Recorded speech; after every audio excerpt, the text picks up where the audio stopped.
The Acaciaman by Ando Johnson.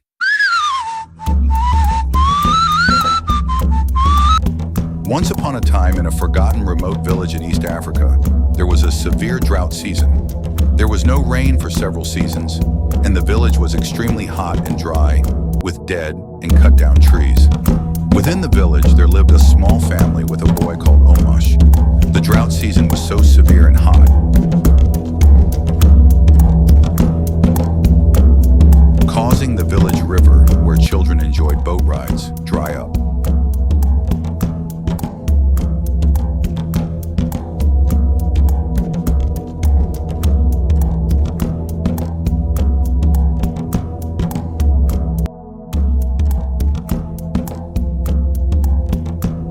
This made Omash sad.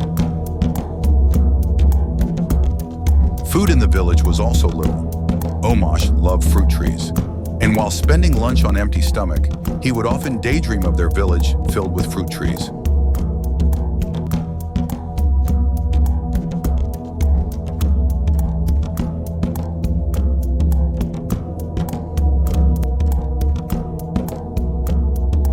One day, his little brother came across a dying acacia plant near a dry riverbed.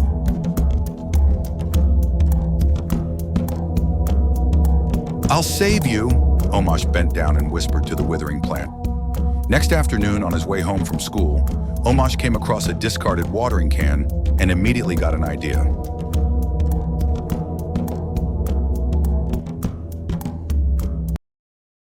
"I'll use this watering can to rescue my dying acacia plant," he whispered to himself. He immediately fetched water and ran to sprinkle on his acacia plant.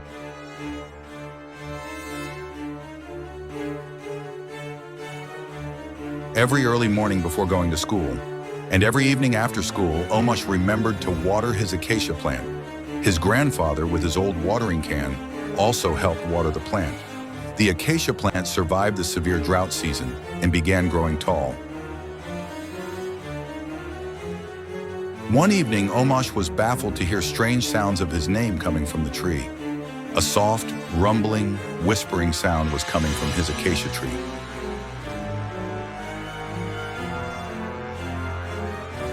Quickly, he turned around to look, holding his chest as his heart beat faster and faster.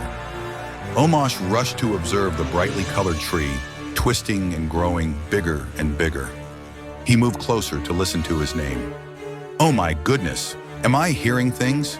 Omash thought to himself.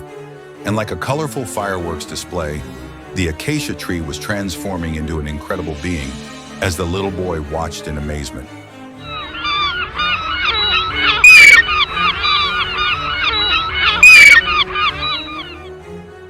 "Thank you, Omash.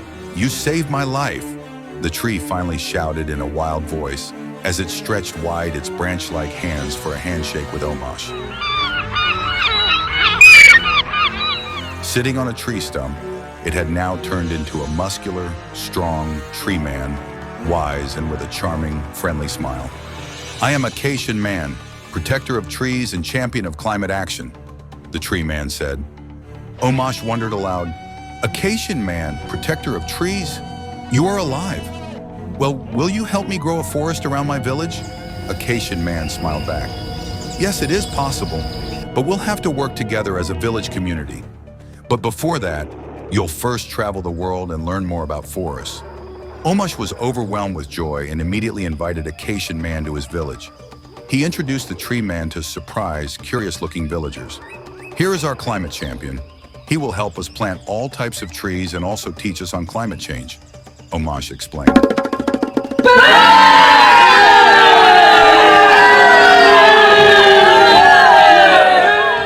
Later, after educating the villagers about the droughts, forests, and climate action, the Acaciaman loudly called out Marabou, his loyal bird. A gigantic bird immediately landed from the skies with a swoosh of wings. "Hop on, little boy, for a trip around the world. You have a lot to learn about forests," rattled the bird to curious-looking Omash. Omash, excited, quickly packed his clothes and climbed on, waving goodbye to family and friends. Meanwhile, Acaciaman transformed back to a tree, waving them goodbye, shouting, "You two will meet me at the Amazon forest."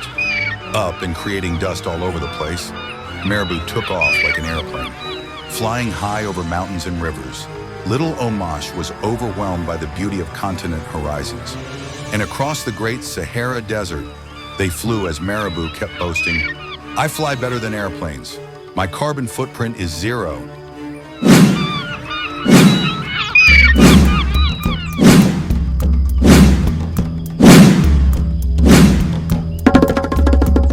The end. Watch out for Acaciaman's book 2 series where Amash flies all over the world studying forests.